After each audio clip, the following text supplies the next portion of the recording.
श्री स्वामी समर्थ मंडळी. तर आज सकाळी उठले आणि थोडं उशिराच जाणार होते शॉपला, कारण काल खूप दमले होते, त्यामुळे थोडं लेटच उठले आणि त्यानंतर लेट आवरलं, कारण सगळे पाहुणे असल्यामुळे थोडा वेळ झाला आंघोळीला वगैरे आणि बबूला सुट्टी असल्यामुळे त्यालाही घेऊन जायचं नव्हतं, म्हणून मग मी लेटच गेले शॉपला. आणि त्यानंतर काय माझं काम करायला घेतलं, कारण आता सीझन आहे आणि कामाचा लोड पण आहे, त्यामुळं कंटिन्यू काम घ्यावंच लागतं किती कंटाळा आला तरी.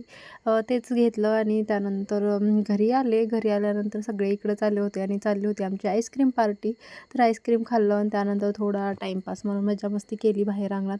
म्हणजे घरात कसं घर भरून वाटतं सगळे असलं की. घर कसंही असलं तरी म्हणजे आनंदी किती आहोत आपण हे महत्त्वाचं आहे. आणि आम्ही खरंच म्हणजे सगळे आले की मस्त मज्जा येते आणि सगळेजण छानपैकी हसून खेळून राहतात, हेच खूप छान वाटतं. त्यानंतर सगळं झाल्यानंतर मी माझं काम करायला घेतलं. सगळे जिकडे-तिकडे झाले होते आणि उद्या सगळेच जाणार आहेत. उद्या घर रिकामं होईल. तर आजचा दिवस असाच संपला.